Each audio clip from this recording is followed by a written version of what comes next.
अस्सलाम वालेकुम। Welcome to career 360।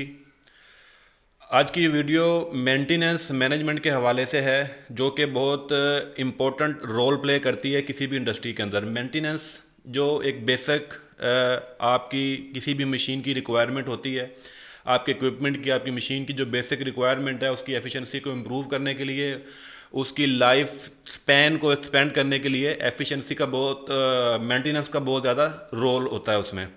तो मेंटेनेंस के हवाले से मैं बात करूंगा। मेंटेनेंस मैनेजमेंट एक ऐसा स्किल है, एक टूल है कि जो कि तमाम इंजीनियर्स के पास होना चाहिए, जिसकी वजह से वो अपना कैरियर जो है वो बूस्ट कर सकते हैं, कैरियर को स्टेप अप कर सकते हैं, कैरियर को इन्हांस कर सकते हैं, अपग्रेड कर सकते हैं। मेंटेनेंस मैनेजमेंट के बेनिफिट्स हैं, बहुत सारे बेनिफिट्स हैं। वैसे अगर मैं उन पर कुछ पे बात करूं तो आपकी डेफिनेटली जो लेबर आउटपुट है वो आपकी इंक्रीज़ हो जाती है, जिसका एक सबसे बड़ा बेनिफिट है। डिक्रीज़ आपका जो रनिंग एक्सपेंस हैं, जो एक्सपेंडिचर्स हैं, जो आपके उस इक्विपमेंट, उस मशीन के ऊपर जो आपने मेंटेनेंस ना करने की वजह से या मेंटेनेंस इग्नोर करने की वजह से कुछ एक्सपेंस जो हैं आपके, वो आप उसके ऊपर उसको सेव कर सकते हैं। फिर आपकी जो लाइफ है आपके इक्विपमेंट की, आपकी मशीन की, डेफिनेटली उसके ऊपर भी एक इम्पैक्ट आता है। लाइफ इंक्रीज़ हो जाती है, नंबर ऑफ़ रनिंग आवर्स उसके बढ़ जाएंगे, या नंबर ऑफ़ किलोमीटर्स, जो भी क्राइटेरिया है आपके इक्विपमेंट का, आपके मशीन का, उसकी ओवरऑल जो लाइफ है वो इंक्रीज़ हो जाती है। तो मेंटेनेंस का बहुत ज़्यादा रोल है। मेंटेनेंस कितने टाइप्स की होती है वो एक्सप्लेन करने की कोशिश करूँगा। उम्मीद करता हूँ कि ये इन्फॉर्मेशन आपके लिए बहुत ज़्यादा इंपॉर्टेंट और हेल्पफुल साबित होगी आपके कैरियर के हवाले से। सबसे पहले प्रिवेंटिव मेंटेनेंस आती है, उसके बाद corrective maintenance, pre determined maintenance होती है, कंडीशन बेस्ड मेंटेनेंस है, प्रिडिक्टिव मेंटेनेंस और रिएक्टिव मेंटेनेंस होती है। इनके बारे में सादा लफ्ज़ों में, आसान लफ्ज़ों में जो है एक्सप्लेन करने की कोशिश करूँगा कि प्रिवेंटिव मेंटेनेंस क्या होती है, करेक्टिव मेंटेनेंस क्या होती है आपकी। प्रिवेंटिव मेंटेनेंस जैसा कि नाम से ही है कि प्रिवेंटिव मेंटेनेंस, जो मैन्युफैक्चरर है आपका उसने आपको एक ऐसी उसकी जो कंज्यूमेबल हैं, जो उसकी माइनर रिपेयर्स होते हैं, जो एक सर्टन टाइम पीरियड के बाद आपने रिप्लेस करने होते हैं। आपका इक्विपमेंट, आपकी मशीन जो है, उसका जो मेजर ब्रेकडाउन से सेव करने के लिए आप करते हैं कि इंटरवल होता है एक स्पेसिफिक, कि आपने 300 आवर्स के बाद या 600 आवर्स के बाद जो स्पेसिफिक काम करने होते हैं, that is called the preventive maintenance. Basically वो प्रिवेंट करने के लिए होते हैं, यानी वो मेजर कोई इंसिडेंट या एक्सीडेंट को प्रिवेंट करने के लिए होते हैं। उसका एक स्पेसिफिक इंटरवल होता है, उस इंटरवल के दौरान वो एक आपकी कंज्यूमेबल के तौर पर वो एक प्रिवेंटिव मेंटेनेंस बेसिकली एक शेड्यूल की जाती है आपके इक्विपमेंट की या आपकी मशीन की। कोई भी आपकी जो आप उसको इंस्पेक्शन, जैसे मिसाल के तौर पर उसकी कुछ वीकली इंस्पेक्शन हो सकती हैं, वो भी प्रिवेंटिव मेंटेनेंस का हिस्सा है। उसकी मंथली इंस्पेक्शन होती हैं, वो भी प्रिवेंटिव मेंटेनेंस का हिस्सा है। कुछ विजुअल इंस्पेक्शन होती हैं, कुछ आपने उस मशीन को स्टार्ट करने से पहले एक स्टैंडर्ड जो प्रोसीजर है उसको आपने फॉलो करना होता है, वो भी प्रिवेंटिव मेंटेनेंस का हिस्सा होता है। तो प्रिवेंटिव मेंटेनेंस आपकी जो मेजर ब्रेकडाउन से आपको प्रिवेंट करती है और जो मेजर एक्सीडेंट या इंसिडेंट है उनसे आपको बचाता है। एग्जांपल क्या है, आपका अगर एचवैक का यूनिट है, अगर आपका जनरेटर्स हैं, ट्रांसफार्मर्स हैं या आपके मोटर्स हैं, जो भी आपका इक्विपमेंट है, कोई भी आपकी मशीन है, तो उसकी जो प्रिवेंटिव मेंटेनेंस है वो एक इंटरनल स्पेसिफिक जो टाइम पीरियड है उसके बाद आपने जो परफॉर्म करनी होती है वो प्रिवेंटिव मेंटेनेंस कहलाती है। अगर मैं जनरेटर्स की बात करूं तो इसमें आपका कुछ फिल्टर्स हैं, कुछ इसकी आपकी जो फैन बेल्ट उसकी इंस्पेक्शन होती है, आपका इंजन का जो लुब्रिकेंट है उसकी आपने रिप्लेसमेंट करनी है, आपका जो एयर क्लीनर है वो उस एयर फिल्टर है उसकी आपकी रिप्लेसमेंट होती है। तो ये प्रिवेंटिव मेंटेनेंस का हिस्सा होता है। अगर मोटर्स की बात करें तो जो बैरिंग्स हैं उसकी जो आपने जो ग्रीसिंग करनी होती है, इस तरह आपकी विजुअल इंस्पेक्शन भी इसी प्रिवेंटिव मेंटेनेंस का हिस्सा होता है।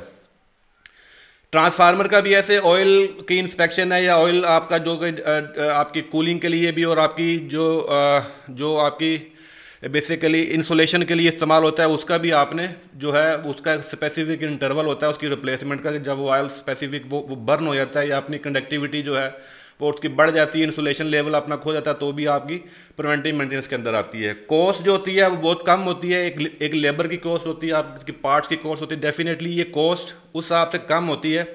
इसका बेनिफिट आपको मिलता है कि आपका जो मेजर रिपेयर है उससे आपकी बचत हो जाती है, मेजर इंसिडेंट या एक्सीडेंट से आपकी बचत हो जाती है। फिर आपकी जो है उसमें keep the business open by the preventing the most emergency repairs, ये इसमें है add to the product life cycle by the producing the wear and tear, उसकी वजह से लाइफ साइकिल जो है वो इंक्रीज हो जाता है। तो ये बेनिफिट है प्रिवेंटिव मेंटेनेंस के। उसके बाद आती है करेक्टिव मेंटेनेंस। करेक्टिव मेंटेनेंस जो है उसमें प्लान्ड और अनप्लान्ड दो तरह की मेंटेनेंस होती हैं। जो हम एक प्लान करते हैं, प्लान करके वो की जाती है करेक्टिव मेंटेनेंस, और एक अनप्लान्ड होती है जो किसी इवेंट के ज़हूर होने से आती है, किसी इवेंट के अकर होने से आ जाती है, वो भी हमें वो करेक्टिव मेंटेनेंस होता है। उसमें कोई मेजर पार्ट्स हो सकता है जिसकी कोई रिप्लेसमेंट हो सकती है, कोई मेजर रिपेयर हो सकता है किसी एक स्पेसिफिक हिस्से का, स्पेसिफिक पार्ट्स का। अगर मैं HVAC की बात करूँ तो उसका कोई मेन, उसका कोई कंट्रोलर जो कार्ड है वो ख़राब हो सकता है किसी वजह से, हाई वोल्टेज की वजह से, या अगर वो जेनसेट है तो उसकी कोई, उसके अंदर कोई वाटर पंप की जो है वो प्रॉब्लम हो सकती है, रेडिएटर की कोई प्रॉब्लम हो सकती है, तो शायद तो आपको रिप्लेस करना पड़ सके। तो cost of the corrective maintenance वो जो है वो भी आपका एक रेगुलर मेंटेनेंस में ही आते हैं। करेक्टिव मेंटेनेंस स्पेसिफिक आवर्स होते हैं, उसके बाद हमें वो करेक्टिव मेंटेनेंस करनी पड़ती है, जो हमारी प्लान्ड करेक्टिव मेंटेनेंस होती है। जो अनप्लान्ड होती है वो तो डेफिनेटली इवेंट के जो इवेंट अकर होगा उसके अकॉर्डिंगली उसको किया जाएगा। बेनिफिट में बहुत सारे हैं। Decrease the monthly maintenance cost, decrease in the time of the managing maintenance, focus on non critical elements, a more straight forward maintenance process. तो ये इसके बेनिफिट्स हैं मेंटेनेंस, करेक्टिव मेंटेनेंस के हवाले से। प्री डिटरमाइंड मेंटेनेंस होती है जिसको प्री डिटरमाइंड किया जाता है, जो मैन्युफैक्चरर होता है उसके एंड पर होती है। मैन्युफैक्चरर एक तो मेंटेनेंस टीम अपने एंड पे एक प्लान शेड्यूल करती है मेंटेनेंस का, लेकिन एक ऐसा मेंटेनेंस का शेड्यूल होता है जो OEM ओरिजिनल इक्विपमेंट मैन्युफैक्चर या उसका जो मैन्युफैक्चरर है वो बताता है। तो उस वाली मेंटेनेंस को हम प्री डिटरमाइंड मेंटेनेंस कहते हैं। उसकी भी कॉस्ट कम होती है, जो कि आपके मेजर ब्रेकडाउन से बचने के लिए ये भी आपको इंपॉर्टेंट रोल प्ले करती है वाली मेंटेनेंस। डिटरमाइन मेंटेनेंस बेनिफिट, इसमें आपके जो ईजियर शेड्यूल आपका मैनेजिंग इंक्लूडिंग लेबर, ये सारी आपकी इसमें से बचत होती है। You can schedule the technician rather than the hire maintenance personnel, तो ये इसमें आपको बेनिफिट है। कंडीशन बेस्ड मेंटेनेंस होती है जो कंडीशन के ऊपर डिपेंड करती है। डिफरेंट तरह की कंडीशन होती हैं आपकी, आपने वो कंडीशन विजुअल इंस्पेक्शन करते हैं, मॉनिटरिंग करते हैं, उसके बेस के ऊपर आप कुछ मेंटेनेंस परफॉर्म करते हैं। इसमें वाइब्रेशन एनालिसिस होता है, आपके कुछ इक्विपमेंट है, आप उसका वाइब्रेशन जो बैरिंग की कंडीशन होती है वो उससे पता चलती है वाइब्रेशन एनालिसिस, या कुछ और इक्विपमेंट की आप वाइब्रेशन एनालिसिस से उस मेंटेनेंस को डिटरमाइन करते हैं। इंफ्रारेड आपकी थर्मोग्राफी, इससे आप पता चलता है। ऑयल एनालिसिस भी करते हैं इंजन का, ट्रांसफार्मर का, डिफरेंट तरह का, जिससे हमें उसका वेयर एंड टेयर का अंदाज़ा होता है। तो ये कंडीशन बेस्ड जो टेक्निक्स होती हैं मेंटेनेंस की, उसके हवाले से ये डिफरेंट टूल्स इस्तेमाल किए जाते हैं। एग्जाम्पल क्या है, अब नॉर्मल साउंड है, हाई ऑयल कंजम्पशन है या हाई फ्यूल कंजम्पशन है, तो आपने इन्वेस्टिगेट करना है कि ऑयल कंजम्पशन क्यों बढ़ गया, फ्यूल कंजम्पशन क्यों बढ़ गया, या साउंड क्यों बढ़ गया हुआ है, तो ये सारा उसी के अंदर आता है।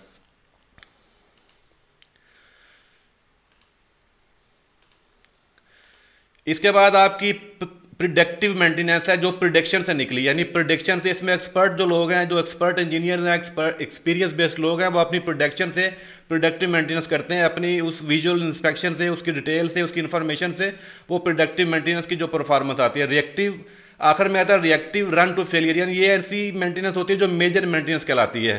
यानी आपकी मशीन जो है वो स्टॉप हो जाएगी, आपका जो किसी वक्त भी बंद हो जाती है किसी भी इवेंट की वजह से, तो ये आपकी प्रिएक्टिव मेंटेनेंस कहलाती है, जो कि आपका किसी फेलियर के ऊपर ही हो सकती है।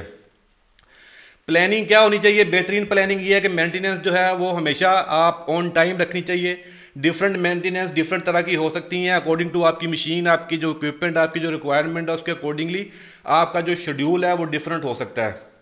तो उसके अकॉर्डिंगली आपका जो बिज़नेस है वो अफेक्ट ना हो, तो उसके हवाले से जो मेंटेनेंस की जो प्लानिंग की जाती है वो इसी हवाले से की जाती है। ये देखा जाता है कि इस मेंटेनेंस की कॉस्ट या फेलियर की कॉस्ट के हिसाब से कौन सी कॉस्ट ज़्यादा आती है, यानी अगर ये इवेंट रुक जाता है, ये प्रॉब्लम होती है, तो जो इसका लॉस है वो कितना बड़ा होगा, उस लॉस के अकॉर्डिंगली हम अपनी मेंटेनेंस इंटरवल या मेंटेनेंस शेड्यूल की जो प्लानिंग करते हैं उसी के अकॉर्डिंगली करते हैं।